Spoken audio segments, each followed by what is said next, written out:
भारतीय reserve bank ने 2000 रुपए के नोट बदलने की समय सीमा 7 अक्टूबर तक बढ़ा दी है।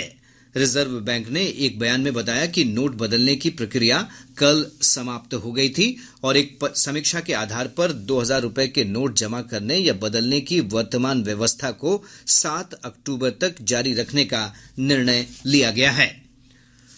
ऑनलाइन रूप से संचालित गेमिंग, सट्टेबाजी, कसिनो, जुए, घुड़दौड़ और लॉटरी पर 28% वस्तु और सेवा कर जीएसटी लगेगा। एक गजट अधिसूचना में वित्त मंत्रालय ने बताया कि संशोधित जीएसटी प्रावधान आज से लागू हो गया है। इस वर्ष अगस्त में नई दिल्ली में जीएसटी परिषद की 51वीं बैठक में यह निर्णय लिया गया था। चक्रवातीय प्रभाव के कारण प्रदेश के अधिकतर भागों में बारिश की गतिविधियां तेज हो गई हैं। अगले 4 दिनों तक राज्य के अधिकांश हिस्सों में तेज बारिश और वज्रपात की संभावना है। मौसम विभाग ने कहा है कि अगले 24 घंटों के दौरान गया, रोहतास, औरंगाबाद और कैमूर जिले में भारी बारिश को लेकर अलर्ट जारी किया गया है। मौसम विज्ञान केंद्र पटना के वैज्ञानिक कुमार गौरव ने बताया कि राज्य के उत्तर पूर्व और उत्तर मध्य भागों में अनेक स्थानों पर भारी बारिश की आशंका है। पूर्व मध्य रेल के क्षेत्राधिकार से गुजरने वाली 18 ट्रेनों के आगमन और प्रस्थान का समय आज से बदल गया है। आज से ही रेलवे की नई समय सारणी लागू हो गई है। प्राप्त जानकारी के अनुसार दानापुर साहेबगंज एक्सप्रेस दानापुर से सुबह 4:50 की जगह अब 5:25 पर खुलेगी।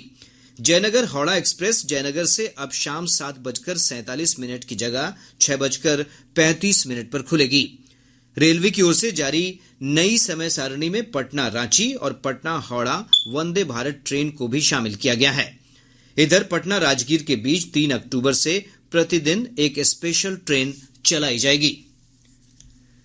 पटना नगर निगम क्षेत्र और दानापुर, खगौल तथा फुलवारी शरीफ नगर परिषद क्षेत्र में डीजल वाली सिटी बसों का परिचालन आज से स्थायी रूप से बंद कर दिया गया है।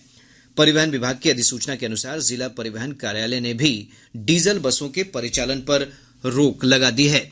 अब इन निकाय क्षेत्रों में सीएनजी और इलेक्ट्रिक बसों का ही परिचालन होगा। इधर इस फैसले का नगर सेवा क्षेत्र के बस संचालकों ने विरोध किया है। किशनगंज नगर परिषद ने शहरी क्षेत्र में पड़ोसी राज्य पश्चिम बंगाल से आने वाले ई रिक्शा के परिचालन पर प्रतिबंध लगाने का फैसला किया है। नगर परिषद की बैठक में इस आशय के प्रस्ताव को मंजूरी दी गई। परिषद के अध्यक्ष इंद्रदेव पासवान ने बताया कि शहर में उत्पन्न होने वाली जाम की समस्या को देखते हुए यह निर्णय किया गया है। उन्होंने कहा कि जुगाड़ वाहनों के परिचालन पर भी किशनगंज शहरी क्षेत्र में रोक रहेगी। बुजुर्गों को आदर और सम्मान देने के संकल्प के साथ आज अंतर्राष्ट्रीय वृद्धजन दिवस मनाया जा रहा है। राज्यपाल राजेंद्र विश्वनाथ आलेकर ने अपने संदेश में कहा है कि हम सबका कर्तव्य है कि बुजुर्गों की समुचित देखभाल की जाए। वहीं मुख्यमंत्री नीतीश कुमार ने अपने संदेश में कहा है कि वर्तमान सामाजिक और आर्थिक परिवेश में वृद्धजनों को अकेला छोड़ा जाना और उनकी उपेक्षा गंभीर चिंता का विषय है। सुभाष कुमार पटवारी बिहार चैंबर ऑफ कॉमर्स के नए अध्यक्ष निर्वाचित हुए हैं।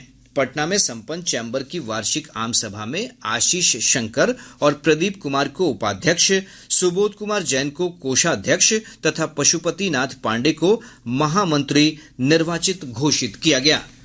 प्रधानमंत्री नरेंद्र मोदी के आह्वान पर आज देश भर में लोग व्यापक स्वच्छता अभियान में भाग लेंगे। प्रधानमंत्री ने नागरिकों से राष्ट्रपिता महात्मा गांधी की जयंती की पूर्व संध्या पर उन्हें श्रद्धांजलि स्वरूप आज सुबह 10 बजे स्वच्छता अभियान में 1 घंटे का श्रमदान करने की अपील की है।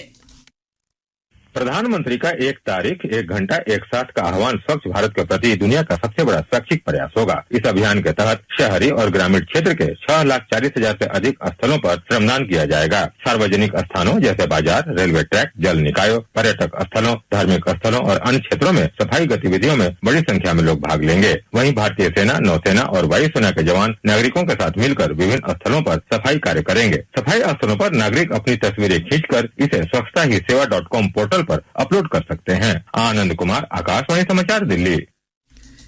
पिछले मन की बात कार्यक्रम में प्रधानमंत्री ने स्वच्छता ही सेवा अभियान का महत्व बताते हुए लोगों से इसमें भागीदारी की अपील करते हुए 1 अक्टूबर को व्यापक स्वच्छता अभियान में भाग लेने की अपील की थी। 1 अक्टूबर यानी रविवार को सुबह 10 बजे स्वच्छता पर एक बड़ा आयोजन होने जा रहा है। आप भी अपना वक्त निकालकर स्वच्छता से जुड़े इस अभियान में अपना हाथ बटाएं। आप अपनी गली, आस पड़ोस, पार्क, नदी, सरोवर या फिर किसी दूसरे सार्वजनिक स्थल पर इस स्वच्छता अभियान से जुड़ सकते हैं। इधर केंद्रीय आवासन और शहरी कार्य मंत्री हरदीप सिंह पुरी ने कहा कि स्वच्छता महाअभियान के लिए शहरी और ग्रामीण क्षेत्रों में 6,40,000 से अधिक स्थलों को श्रमदान के लिए चुना गया है। नई दिल्ली में मीडिया से बातचीत में श्री पुरी ने कहा कि बड़ी संख्या में स्थानीय नागरिक कल्याण समिति लगभग 1 लाख आवासीय क्षेत्रों में श्रमदान कर रही है।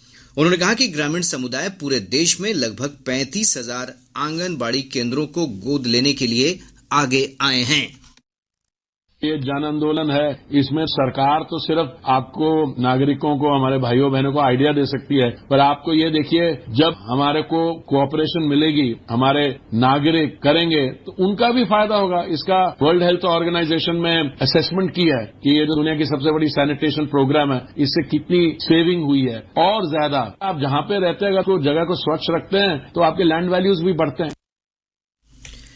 इधर प्रदेश में स्वच्छता ही सेवा अभियान के तहत विभिन्न सरकारी कार्यालयों, संस्थानों और नदी घाटों के किनारे व्यापक स्वच्छता अभियान चलाया जाएगा। इसमें कई केंद्रीय मंत्री, सांसद और विधायक भी भाग ले रहे हैं। राज्य शिक्षक पात्रता परीक्षा एसटीईटी 2023 का परिणाम 3 अक्टूबर को घोषित किया जाएगा। बिहार विद्यालय परीक्षा समिति के अध्यक्ष आनंद किशोर ने कहा कि समय पर परिणाम घोषित होने से अभ्यर्थियों को लाभ होगा। ये परीक्षा 4 सितंबर से 14 सितंबर तक आयोजित की गई थी। एसटीईटी 2023 का आयोजन बिहार विद्यालय परीक्षा समिति द्वारा किया गया था सितंबर माह में। उसके परीक्षा फल की तैयारी अब अंतिम चरण में है, अर्थात 3 अक्टूबर तक परीक्षा फल प्रकाशित करने का लक्ष्य रखा गया है और उसी उद्देश्य से सभी पदाधिकारियों और कर्मियों को कार्य करने का निर्देश दिया गया है। तो इसका लाभ निश्चित रूप से राज्य के उन लाखों विद्यार्थियों को प्राप्त होगा, क्योंकि इस परीक्षा में कुल दोनों विषयों को मिला के 4,28,000 से भी अधिक परीक्षार्थियों ने भाग लिया था।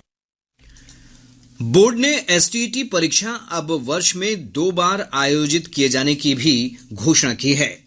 बोर्ड अध्यक्ष ने कहा कि इस परीक्षा के 2 बार आयोजन से अभ्यर्थियों को अपनी प्रतिभा साबित करने के अधिक अवसर मिलेंगे।